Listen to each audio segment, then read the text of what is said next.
Hi everyone, welcome to another episode of Almost a Music Podcast.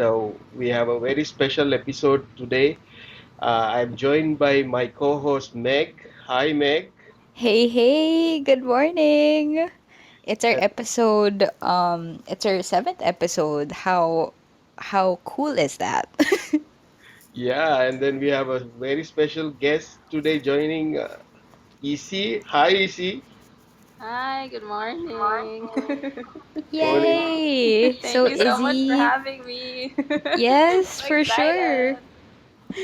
Yay! So Izzy is a good friend and a high school batchmate, and I've watched her grow through her creative expression in her blog, her career, and now as a self-published author, which we will definitely dive into. We have shared a good number of years attending live shows and just covering gigs.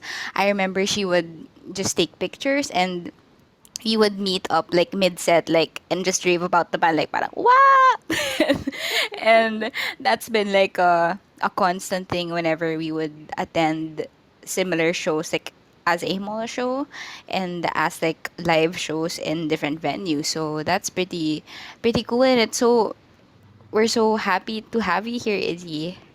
Yeah, thank you so much. And yeah, we have so many concert memories together. Yes, so how are you and how has the year been like for you? I'm good right now. The year has been challenging for a lot of us, but yeah, powering through, moving forward. How are you guys? Yeah, it's been a challenging year, and also I feel it's also an interesting year because I think we learn a lot from this year. Uh, and I think 2020 and 2021 been challenging for everyone, but I think it's been a learning, and I feel that this year really helped everyone to feel grateful for even simple things in life. That's the main lesson I learned from 2020 and 2021, that we have to be grateful for what we have, because I know, when we went through this pandemic and lockdowns, we we we couldn't even experience simple things, right? And I'm, in a way, I'm so grateful that we were able to experience some of these concerts, traveling and all that before the pandemic. And so I would say that I've been more grateful because of 2021.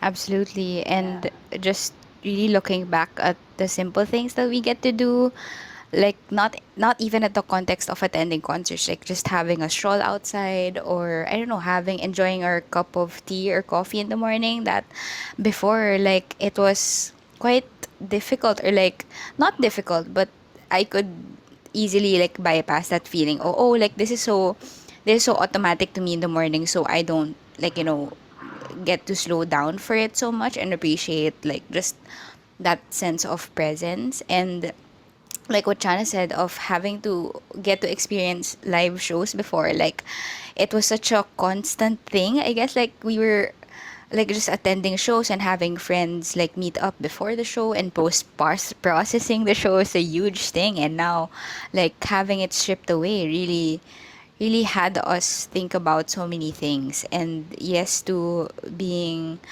grateful with what we have and very much looking forward to what next year has in store. I feel like it also like this year also birthed a lot of projects, a lot of passion projects with the people that we're surrounded with, and that's just so beautiful to watch. Yeah, definitely. And yeah, definitely it's so important to have gratitude, especially at this time. And yeah, definitely those are also like the lessons that I've learned this year, that to not take things for granted and to be, yeah, really grateful for the small things. And what a blessing like the internet is at this time, and like, to be able to still pursue the things that we like our passion projects, and be able to like, attend online concerts. So yeah. Yes, Yeah, so go Chana. yeah. So one thing really happened during this sort of pandemic era is that we, especially me, for example, I was able to explore areas that I always wanted to do, but always been distracted because of all the things happening. So one thing really happened during this period is that I explored podcasting, and I actually started my own podcast, and then me and Meg started this podcast, almost a music podcast, and then I have another podcast. So we really got that uh, sort of a window where we can explore our creativity side and things that we really wanted to do. So we got that sort of sort of this free period where we can explore things, and really beautiful things came out of it.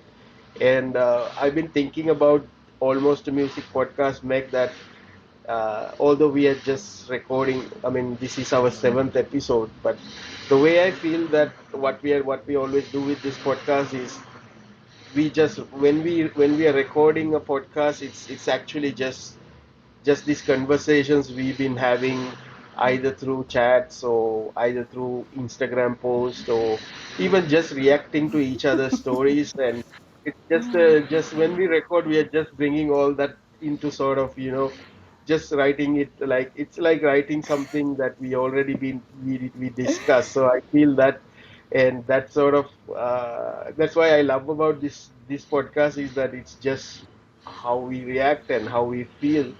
And I'm really glad that Issy can join in to this conversation, and I have really a lot of things to ask Issy about it. Yes.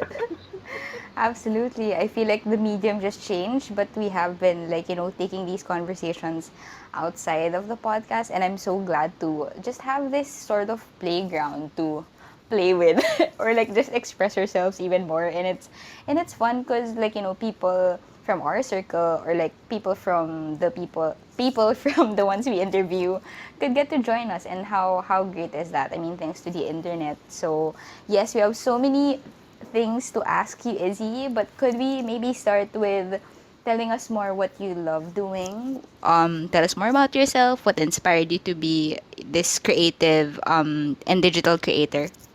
Okay, so right now I'm a blogger, content creator, and writer, but I've always been creative like ever since I was young. So like it started with art and drawing, and I remember I think one of my very first few dreams was to be an artist and a painter.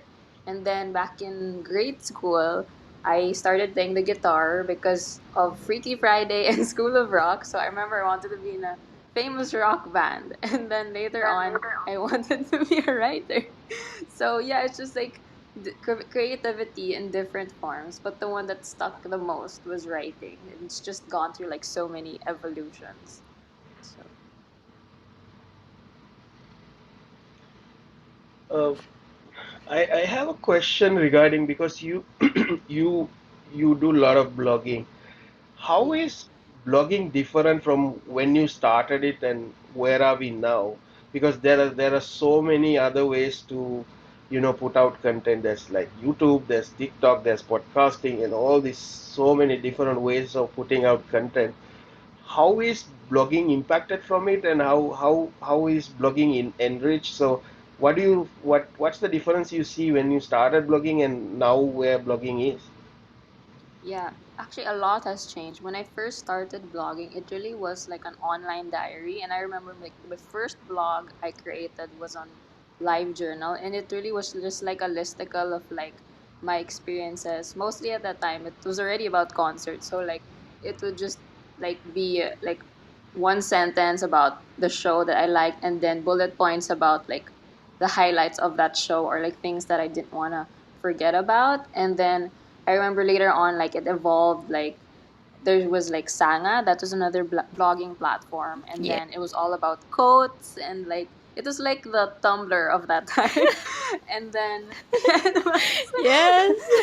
and like I remember like since I think I was still in grade school, it was more about like at that time I was still shy to like really reveal myself, so I'd like blog anonymously with quotes, and then later on in high school I started like writing more, but my blog, I took blogging more seriously in college because I remember that for my course we had to do two internships, and one internship I wanted to do it with AP magazine.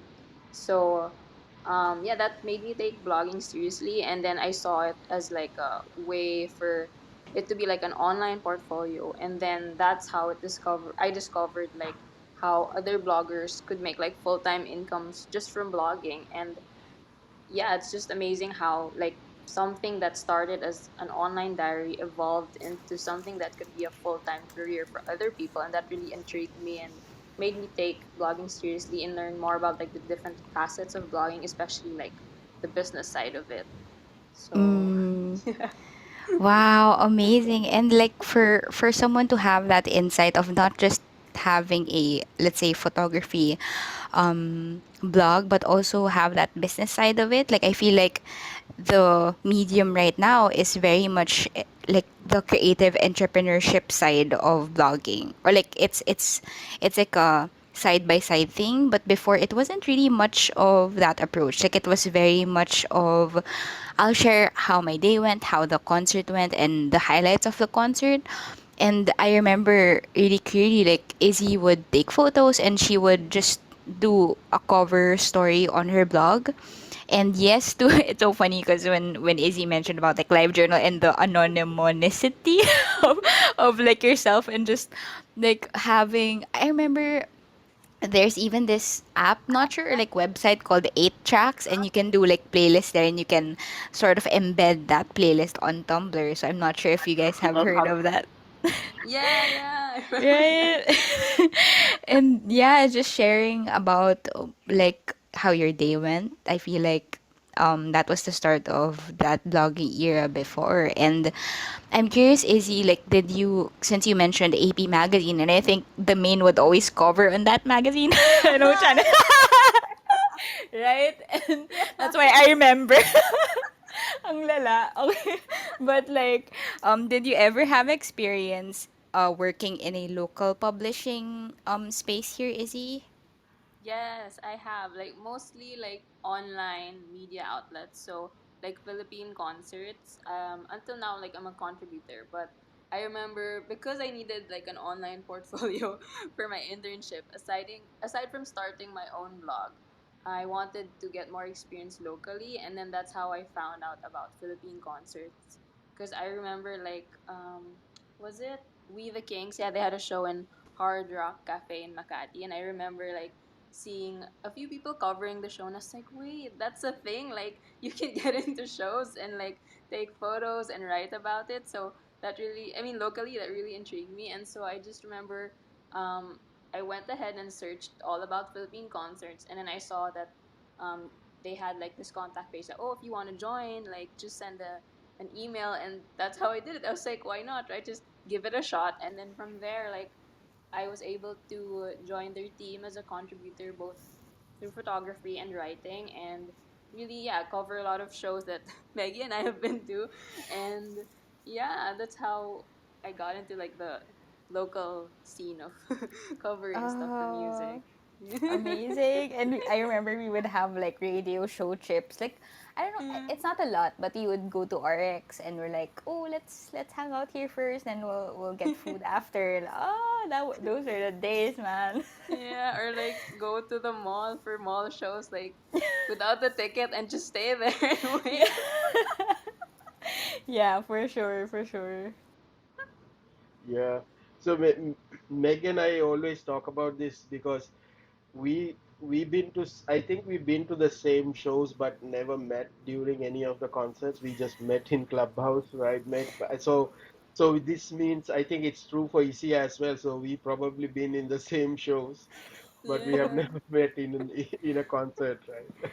I know, it's so crazy. Like very similar. Like when I saw his list of concerts that he attended to, I was like, wait, I was here. I was on the meet and greet. I was on this small show. But it's funny how like we met on Clubhouse and like just started this podcast. So I feel like it's that timing was really maybe meant to start this show. So amazing. Yeah, that's so cool. So maybe we can travel back to who was Izzy before entering the local music scene space, the publishing space, or was that really something that you have been working towards ever since, like, high school to college? Well, my main goal, like back in high school, I remember like when I really decided what I wanted to do, like with my life, was writing. But like it took a lot of like, cause like it's hard like when you're young to decide like what you want to do for the rest of your life, cause it's such a big decision, right? And I just remember like I just wanted to be a writer, and from there like things naturally evolved. And though I didn't study writing for college, like it still was a very big part of like my college life, because I was part of like our publication in the school, so that's how it manifested in that area. While like juggling like university life and everything, then after college, like I would still definitely pursue writing and blogging on the side with my full time jobs. So it's always been there, just like evolving in different aspects. You see, I have a question. So, I also started a blog along with my podcast. So, I wanted Yeah. the stuff that I do on the podcast and things that is exciting. But one thing that I'm kind of struggling with the blocking is actually keep doing it because the sometimes I lose motivation to actually write. So if I go to my Medium account now, I will have like there may be like 5 or 6 stories that's I started writing, but it's still in draft. So how to keep this momentum and how to motivate yourself to actually write? How do you do it? Yeah. Well, that's also been like one of the struggles like over the years, is how to be consistent. And like one thing that has helped me a lot that I've like realized like through learning was to really be able to plan ahead your content. Like cuz I remember like when I would have my music blogs, sometimes like I would have like a lot of ideas, but like if I didn't like plot it in like a content calendar or anything, like it would be harder for me to like really go into it and like continue pursuing it, especially also like since back then, like in terms of like writing a music blog, there were like a lot of things, like it's not just the writing, but you have to think about, okay, what photos do you go with that article. And then what really helped is like if you plan, because I remember before like that was my struggle with music blogging, like I wouldn't plan my blog posts ahead. So like there would be times that when I'm super inspired, I have like a lot of articles, but then like when life gets in the way, or like I get really busy with my full-time job, like it would always have to take a step back, and I wouldn't be as active in blogging. But like when I started like my latest blog, which is izzymatias.com, like I remember even before I started it, I already planned out at least like 3 months in advance, and that helped me because at least I could work in advance, and I would like set deadlines ahead and tell myself, okay, if I'm gonna be writing about this topic in 2 weeks, like um, I want to be able to have ready my first draft, and that helped me get into a routine. So that really helped, like in terms of consistency. Love that. And I'm curious, like, how did you sort of transition from that anonymity phase of you before to like just sharing like your content and your expression to the world like soon Yeah, after? Like, how was that? I think I'm not sure if it was like a conscious decision, but more of like a natural progression of things. Like especially when I knew that it had to be like an online portfolio for writing. I still sort of hid behind like a brand name, which was like I think the very first like music blog was Over the Love of I Music dot remember. wordpress.com. and and I just remember thinking, okay, I need a name that's like related to music. And then, but I still also wasn't like super comfortable with saying, oh, it's the Izzy Matias blog. So I went with that. And like, even just with that decision, like over the years, I had like multiple music blogs, and I learned a lot, like in terms of like the name. Like, I remember I wanted like to be more professional, so I wanted to change "Oh for the Love of Music" to "Overture," but then I realized that the spelling and the recall of that word might be harder. So there are a lot of Mm, things that I learned along the way, especially with blogging. So yeah, that was a couple of iterations, and I feel like the face of how you went from, being behind a name and a brand, which is still you, until you claiming really like by the name. I feel like it's a huge thing to like take a step into. And was that did that birth the side of helping other bloggers to make their blogs profitable, or was that even before changing the name? actually, it was even before changing the name. Like with my previous blog before izzymatias.com was called Days in Wonderland. I'm sure you remember that, Maggie. Yes. And it originally started like I think if I remember correctly, it was like a year after college.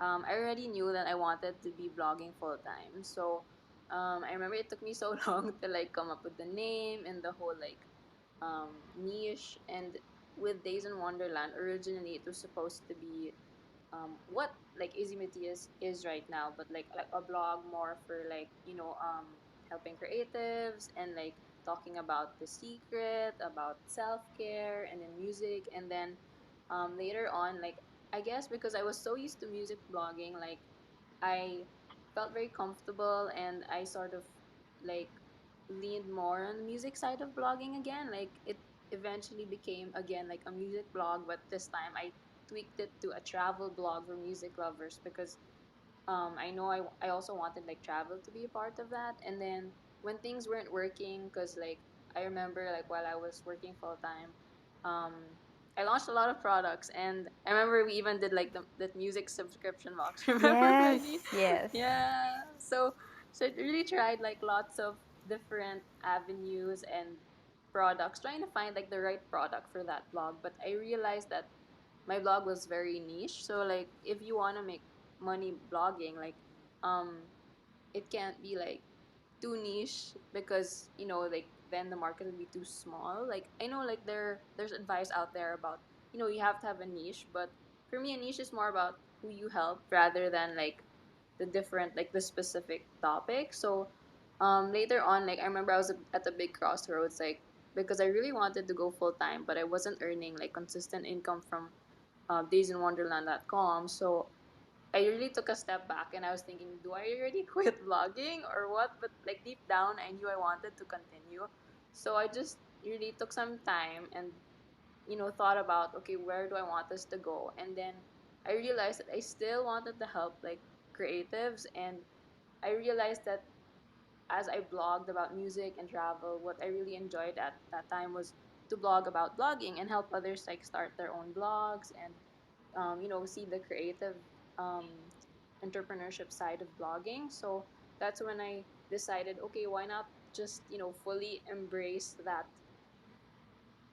niche and not be afraid to like use my name because anyway that's that's who I am and that's what I like. So yeah, that was the theme for that for my blog when I launched it in 2018, and it's evolved some more.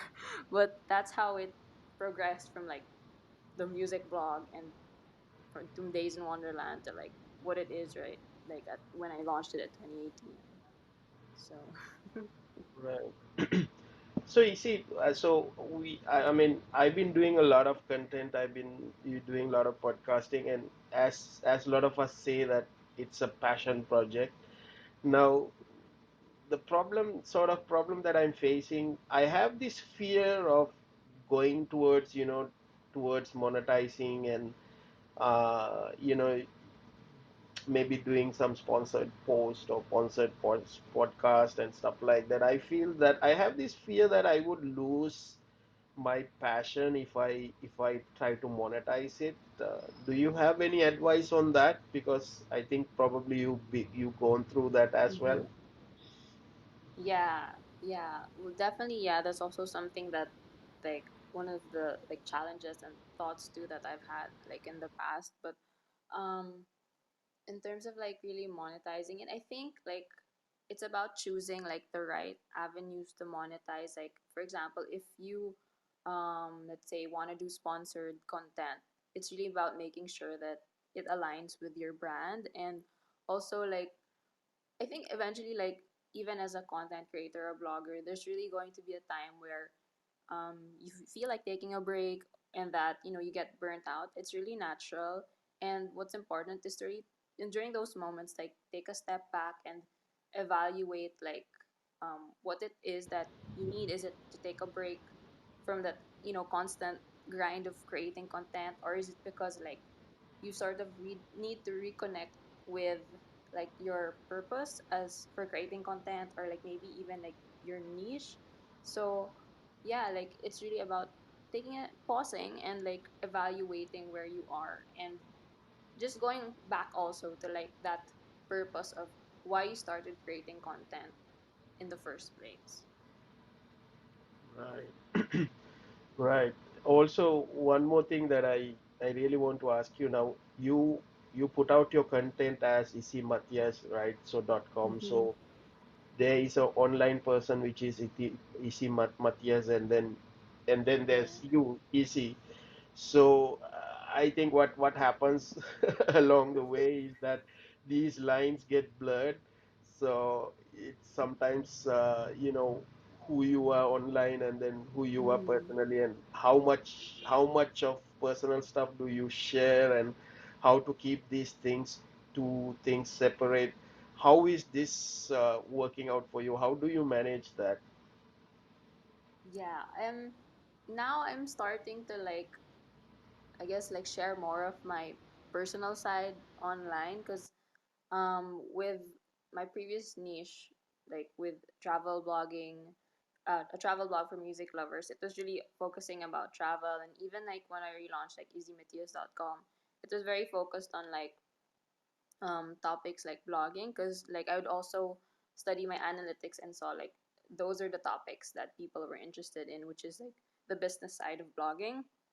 So for those kinds of posts, like it's really more about like a how to, or like an educational type of post, so not that much room for really sharing personal stories. Whereas now, like I think because like recently I've gone through like a blogging slump where I just felt like blogging about blogging and business, like even if I enjoy it, like it was starting to feel like a chore, and at times a bit boring. But I know I wanted to like incorporate like more fun back into my content.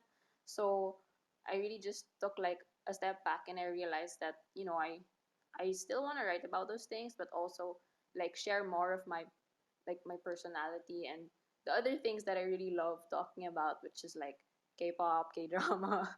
So like I decided to like pivot again, and that's how like I came to my new blog direction, which is about like a fangirl approach to life. So yeah. Yes, Izzy, I love how like the different iterations really reflect on how much you have grown and how much you have changed personally. That's why it translates to your work. So could you maybe talk more about that fangirl approach to life? Like it's such a unique um content direction I haven't seen maybe in my circle who's Mm-hmm. doing that kind of approach through her blog. So yeah. Thank you.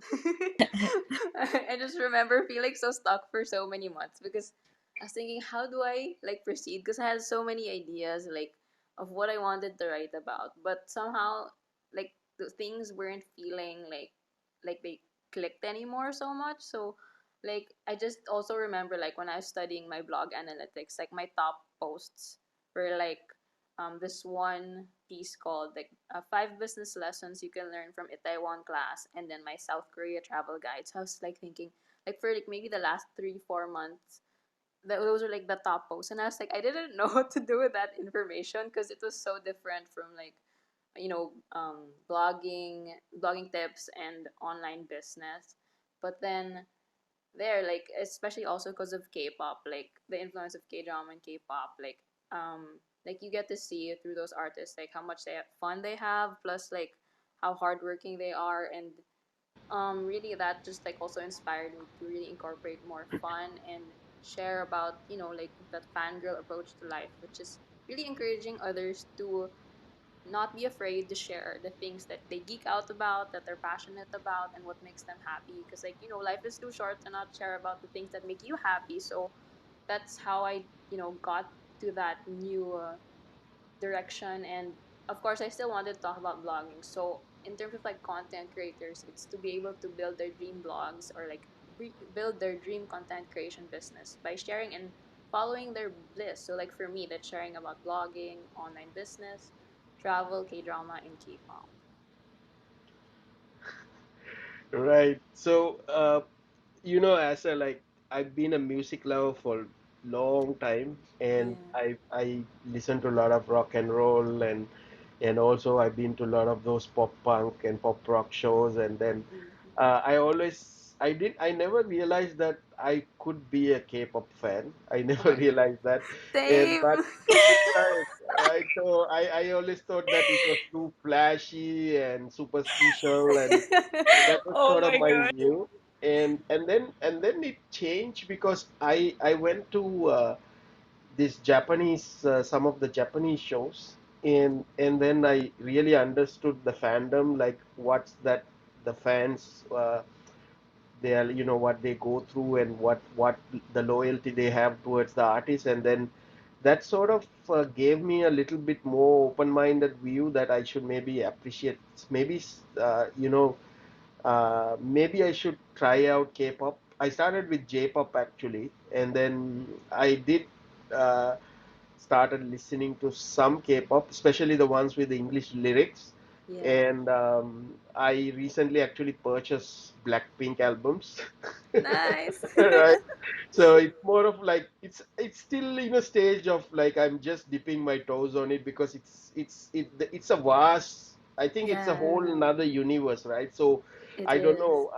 I started with like maybe I just started with like Kill This Love of Blackpink, something like that. Mm. It you can still relate to it. So how is your discovery of K-pop? And I know you're a big fan of Astro, so you can tell us about Astro as well.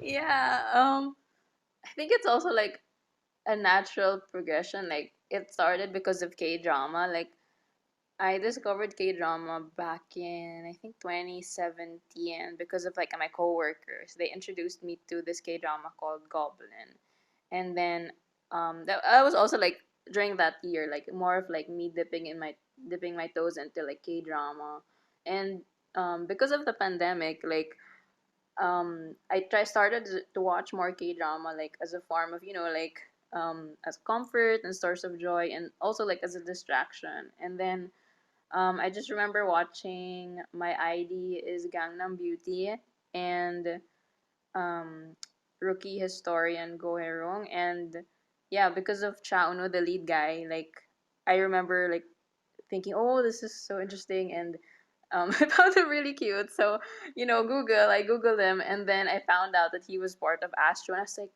Astro, what's this? And then I remember going into YouTube and like just typing Astro on YouTube, and then like the first video that was like suggested to me was their like music performance called like Crazy Sexy Cool, and then I remember I clicked on that, and then like the first few seconds I knew I was a goner because it was just such like a new thing to me, that like also like you mentioned earlier that you're into like rock bands, and same, like I grew up like being such a big rock and pop rock fan, and like like I love like growing up I love bands like Linkin Park, Good Charlotte, Simple Plan, and then like here comes K-pop and like Astro, and I was like, what is this new world? Like they're wearing like such really nice outfits, makeup, plus like they have really amazing like dance choreography that it really just took me by surprise. And like I think that song, like I remember discussing it with Maggie one time, like she said that Crazy Sexy Cool was very British inspired, and that was like on probably why I got into Astro, because that song was like very similar to like the indie rock music genre in a sense. And yeah, from there it's just a black hole. Like it's a black hole. You start watching like all their variety shows, and later on you're like, it's now like my favorite thing to do. Oh my gosh. And just really shout out to Ivy who just got in the room. I feel like she came at the right time because we were talking about K-pop and she's a Hello. huge huge fan, and alongside, the history of indie pop or like punk rock or like pop rock, and yeah, that was on the side. So that's so interesting, you guys. I feel like if I go into that black hole, parang there's no going back. So I'm like, There's no I'm going good, back. I'm good. But also like just really quickly, I remember Ivy would always send me, not sure if it's like a screenshot or like Mm. profiles of um K-pop artists that would post playlists or maybe songs on Mm. their Instagram. And I remember it was a song from Lainey back then, and we were like, oh Yeah. wow, I mean they listen to the music that we listen to, so parang I feel like Yeah. it's interconnected in that way. And I feel like that's what really, maybe that's what pulled some fans of the inspiration behind what kind of music they make, although it's very different. Like I haven't really dove into what was the translation of this song in English, or like would they have like English songs, so and how that like look like in a as a K-pop like band creating music. So that's pretty interesting. Yeah, and I think also like at least for me, like I was so like amazed at how they always put out a lot of content. So in a way that it also like inspired me to like want to create more content because it's just so amazing how on top of like them creating a lot of music like and there's a lot of terms in K-pop that I was super shocked that that it's really that a whole new world, like they have different terms. And then like how like for bands like we got so used to like um maybe every year or 2 years that's when they release like a new album, but for K-pop it's like every quarter they have something new. And it's like every time like they release something new they always like rebrand themselves and like repackage like and show a new side. So I guess in the way that also like inspired me in terms of like really going back to blogging, like to like not be afraid to show like and like try different things too, because it's like just like how corporations or like brands can rebrand, like why not do as like a content creator, right? Ah, that's so spot on, Izzy. And like me, from coming from like this opinion coming from the perspective of I'm not really diving into that space, but I would always see like K-pop or Korean inspired blogs, travel blogs, and they would like what stuck with me was the coffee shop tours, or like they're the Yeah. usual ones who would just put out really nice looking, aesthetically pleasing looking content, and they would just blog about it. And this is even not speaking. I feel like they would just put an audio like Mm. sort when reels weren't like a thing yet. YouTube was the thing, with them putting over like a song and just a series of like different tours in the city or where they would travel. So that's what really stuck with me whenever like people would talk about K-pop traveling and their music. So I'm curious, like you mentioned about diving more deep into putting content on K-pop and travel, and looking at the statistics of the people attending, or the people reading your blog. Like how does that come into play, and how do you plan on touching base more on that side for your blog? Yeah, definitely like I've decided that I do want to write more about those topics. So and it's good that like I guess that was a sign, like seeing that those are like my top performing posts over like the last few months, that it's about travel and like K drama and K pop. So I was like, okay, like I won't resist it anymore. I'm gonna go and write about those things. And it just so happens that it aligns with like the things I want to do now. And yeah, like it's really about sharing more about like I think for me it's also gonna be about connecting like K dramas, for example, still like the lessons like you can learn like as a content creator, and like sort of put that unique spin to it, but like also like not be afraid to also share like let's say more topics and posts about like K-pop in general. Yeah. You see, now when Meg introduced me to you, and when I checked your website, and when I saw the preview of your book, The Hush Society Presents, and when I Yeah. read the intro for that book, uh, I could immediately relate to that because of, the lifestyle we have, and the lifestyle of going to shows, and basically just living that life of as a fan. And what really inspired you to write that book, and tell me the journey of actually writing that book and able to publish that book by yourself. Yeah. Actually, I first started writing my book in high school, Hmm. and that yeah, it really stemmed from because I was a big music fan, and at that time I was still playing the guitar, and I mentioned earlier that one of my other life dreams at that time was to be in a famous rock band. But when you're in high school, it's like you can't be in a famous rock band. So I lived out that fantasy by writing a book. And I just noticed since a lot of the bands at that time that I was listening to, they were always male leads. So just to also be um more realistic, I decided to write the book in a male perspective. That was actually the first time I was writing something in the perspective of a male, because all of my stories prior to that were always in the point of view of a female. But I decided, I wanted to write the story about a guy pursuing his dreams to be in a famous band. And it actually evolved through the years. It went through so many rewrites, because at first, the very first draft, I remember setting it in a fictional place called Martinsville. And then later on, I remember the idea was to really start the book as to focus on the journey towards that dream to become a full-time musician for that for my main character. But then it ended up becoming a YA romance book. And then I remember I just put it in the back burner for a few years, and then I revisited it in college again. And then I remember thinking I want to publish this, and then I remember reading the first draft, and I was like, wait, the plot just totally went out the window towards the end of the story. So I decided to rewrite it again.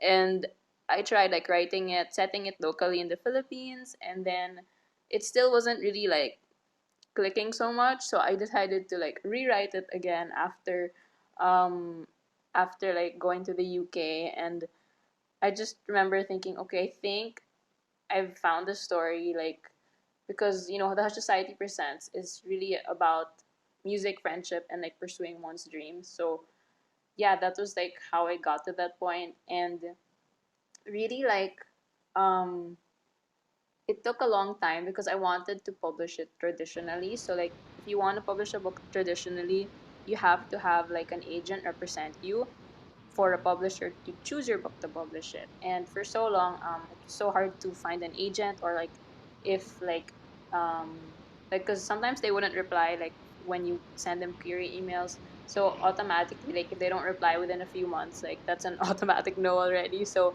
some would be nice enough to say that it's not the right fit for them, or it's not the right time. But I remember sometimes I would get discouraged. But rejection is really part of being a writer also, especially if you want to have your book published. You have to really expect rejections because it's part of it. And yeah, I remember when the pandemic hit, I didn't know what to do for a while, because I was thinking, are they still gonna be publishing books with everything that's happening? Will they be publishing paperback novels and everything? And yeah, it was only towards the end of 2020 that I decided that I don't want to wait anymore. I want to take things into my own hands. And that's when I decided to really research and do more research about self-publishing. And yeah, that's how I decided to do it. And I just remember when I decided to do it, I did it in maybe like a month or two, and by like February, like I launched my book because I was just so excited. I didn't want to wait any longer. Oh my So, goodness. Amazing, so Izzy. cool. It's like that. Was it done is better than perfect? Of course. Yeah.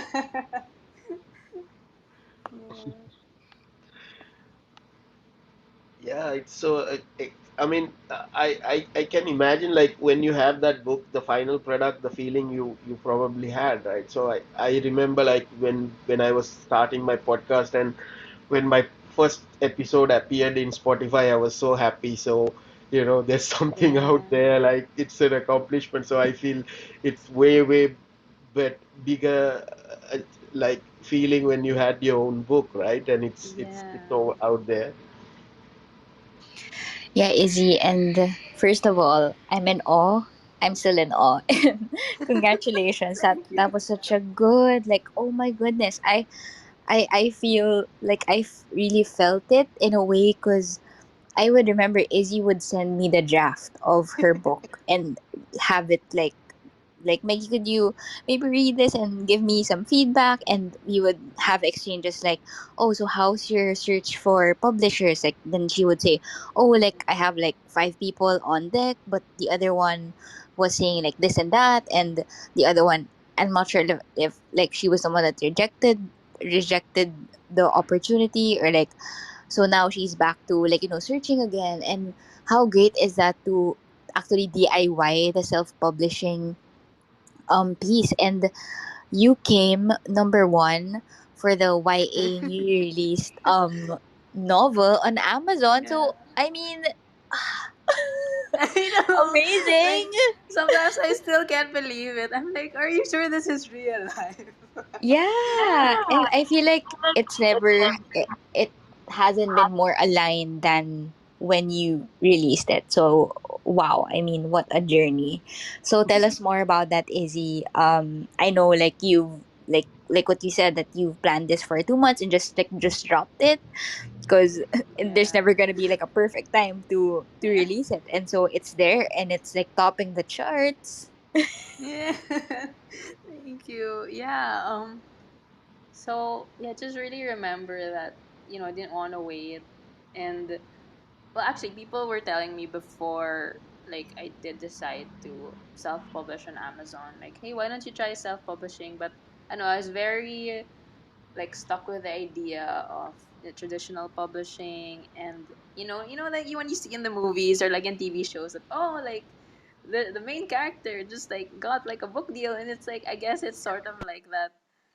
That's like, wow, like getting a book deal and getting an agent. But at the same time, like it's also like a reminder that just because like that's how something came to be for someone, like doesn't mean that there's not another way for you. Like self-publishing is another way. And yeah, like DIYing the process was um kind of challenging also. But thankfully, like because prior to like deciding that, I already knew like there was this blogger who had a book about self-publishing, and really about like promoting your book as a self-published author. And I remember like purchasing that book and really reading all about like the different strategies and ways that you could promote your book, which I applied, and it did work because like it helped like in terms of promoting the book. And yeah, like the way it debuted, like just really, I still can't believe it.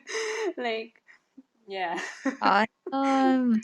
And that's why we also titled the episode as Trailblazing Your Path, because it's a really great reminder and model of how we can, be sovereign and DIY things that maybe are Mm, not in the traditional route. So yeah. I'm curious, like what are the upcoming things for you, projects and plans for the blog and for yourself too?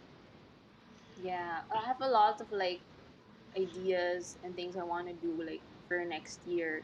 Definitely like still promoting the book.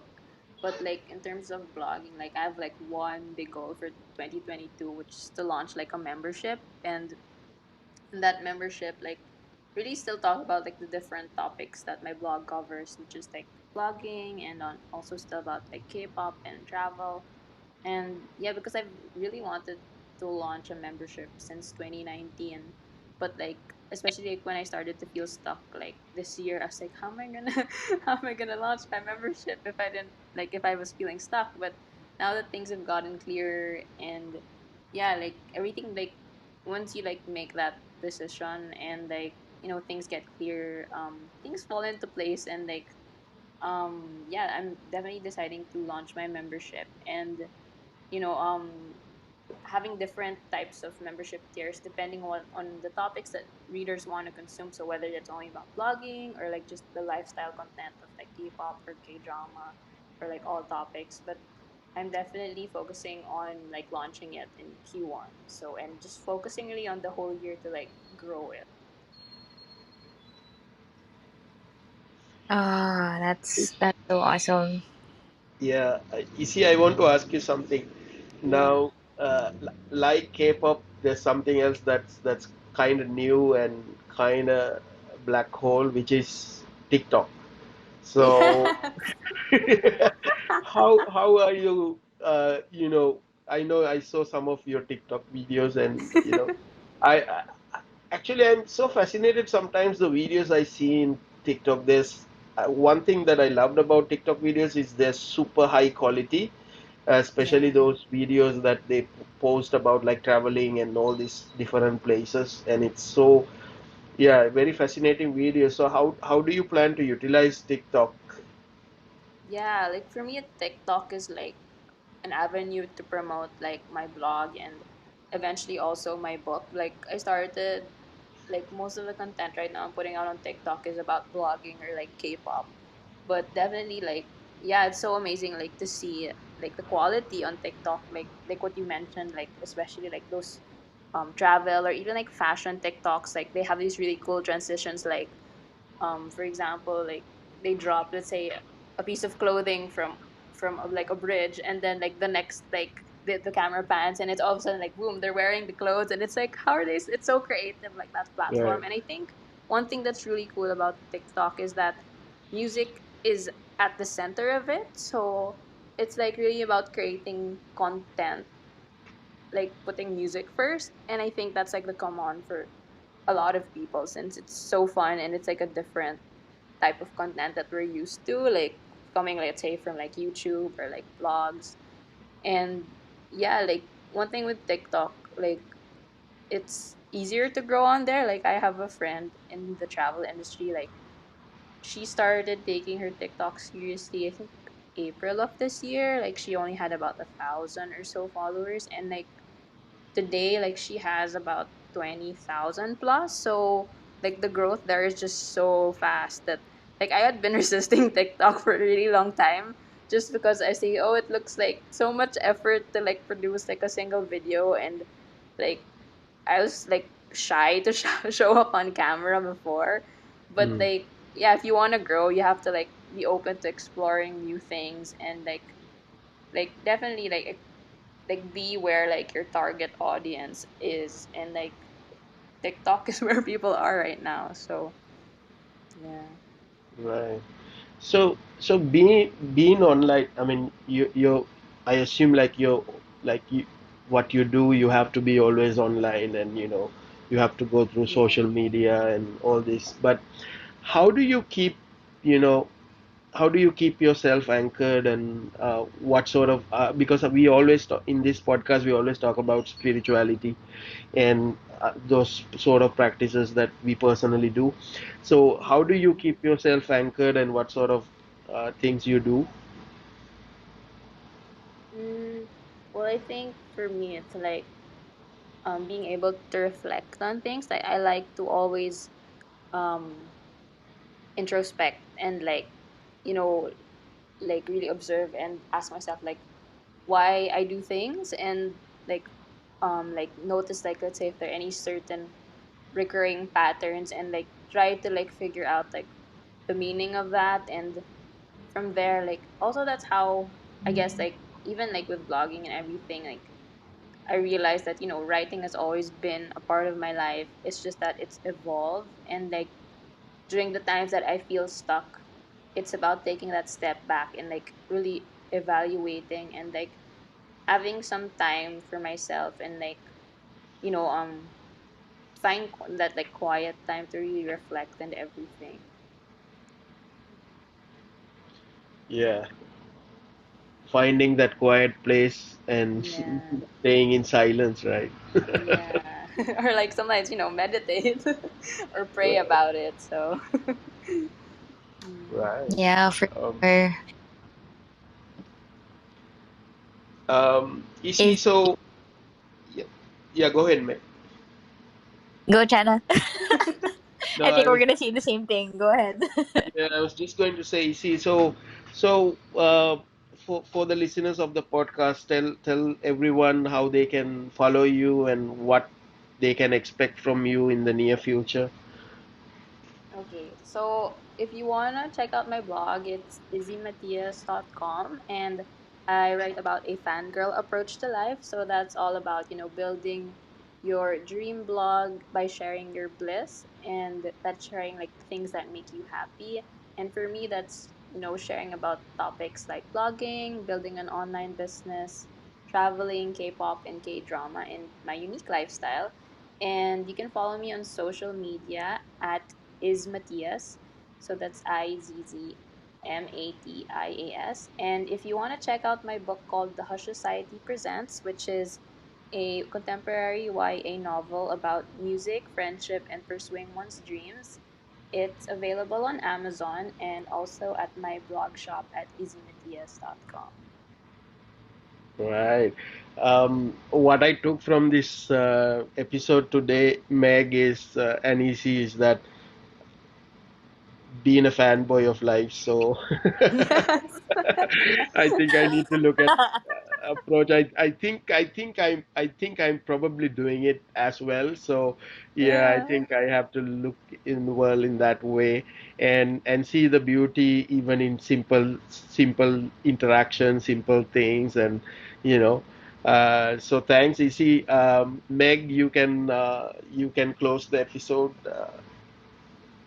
You can Yeah, talk yeah, about. yeah. Yeah, so funny the fanboy approach. Yeah, we'll wait for that, Chana, and we will wait for that membership, Izzy. Oh yeah, Yeah. I mean, just really quickly before we close out, I feel like Yeah. we could do another conversation maybe next time. But like I'm curious actually Yeah.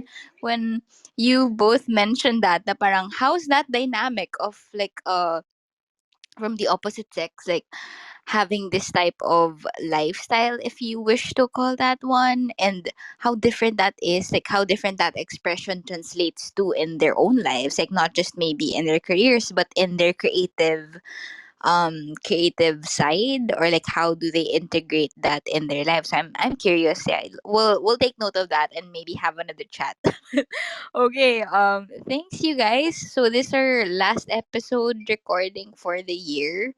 We will have a few um brainstorming sessions in between before we finally release our new set of topics next year. So that's pretty exciting. You guys could follow us on social media. Our Instagram is Almost a Music Podcast, and you can find there our personal Instagram handles if you guys want to reach out to us for any topics, guests that you want to have us do, or if that's you, please reach out to us. And we're so glad to have Izzy on the show. Thank you again, Izzy, and we will publish this in a couple days, so watch out for that. Thank you Thank you all. so much. Thank you. Thank you. Bye. Thank you. Bye. Bye bye.